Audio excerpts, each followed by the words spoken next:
Et qui décide qui a le droit à la bombe ou pas? En vrai, je me pose plein de questions et vu ce qui se passe actuellement entre l'Israël et l'Iran, je me suis posé cette question, mais qui décide qui a le droit d'avoir une arme nucléaire ou non? Donc prends 2 minutes, je vais t'expliquer ça. On remonte en 1968. En 1968, l'ONU propose à 191 pays de signer un traité, le TNP, le traité de non-prolifération. En gros, c'est pour éviter que tous les pays aient l'arme nucléaire. Ils se sont rendus compte des dégâts que ça pouvait faire. Ils se sont dit, c'est bon, c'est bon. Les gros, ils ont mangé. Les gros ont la bombe atomique. C'est bon, on va arrêter la production. Et à cette époque, il y avait 5 pays qui l'avaient. Les États-Unis, le Royaume-Uni, la France, l'URSS et la Chine. Tous les pays ont signé ce traité, sauf 4 pays. Le Soudan du Sud, l'Inde, le Pakistan et Israël. Et du coup, tu vas me demander, mais depuis ce traité, est-ce qu'il y a d'autres pays qui ont obtenu la bombe? Oui, 3 pays. L'Inde, le Pakistan et Israël. Et du coup, les autres pays se sont dit, on a signé un traité, mais du coup, il y a des pays qui l'ont. Bah du coup, moi aussi, je vais chercher à l'avoir. C'est le cas de l'Iran. Donc l'Iran a commencé à faire des recherches pour avoir son arme nucléaire aussi. Tu me diras, jusqu'ici, ça me paraît assez logique. Et en fait, les 5 fantastiques de l'ONU, cités précédemment, accompagnés de l'Allemagne, ils se sont dit, attends, l'Iran va un peu vite là, on va essayer de le freiner. Comment on peut faire? Au fait, avant de continuer, moi c'est Norman, créateur de C'est Carré. Tous les jours, je te fais un point sur l'actualité. Donc si t'aimes ce genre de vidéo, like, partage, abonne-toi. Toi, ça te coûte rien, moi ça me fait plaisir et ça me fait avancer.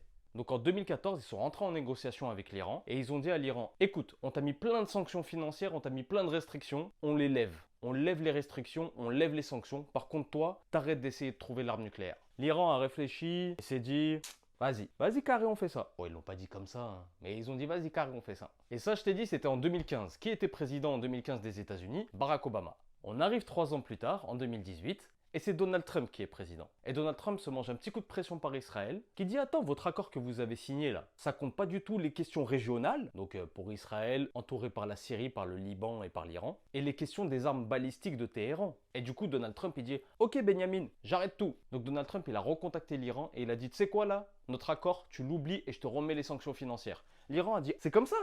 Ok, bah je recommence à chercher mon arme nucléaire. Logique, encore une fois. Donc ils ont continué à faire leurs petites recherches, à faire leurs petits trucs, et petit à petit ils avancent. On arrive en 2024, quand Trump est élu président, et qui se rend compte que l'Iran a bien avancé sur la création de son arme atomique, et qui dit bon, on va négocier, on va se poser, on va parler. L'Iran a dit non, non, c'est bon, j'arrête de parler avec vous. Donald Trump a fait ce qu'il sait faire de mieux, c'est-à-dire remettre des sanctions. Donc on est passé de à peu près 500 sanctions financières à 4000 en décembre 2024. L'Iran, au bout d'un moment, ils étaient pris là, ils ont dit bon vas-y, c'est quoi, on va négocier, on va discuter. Donc des négociations sont entrées en cours en 2025, le 9, le 12 et le 16 avril, et le 5 et le 23 mai. Donc il y a eu 5 dates. Mais des négociations qui n'ont rien donné. C'est normal, c'est des négociations, tranquilles. En plus, c'est deux grosses têtes, l'Iran et les États-Unis.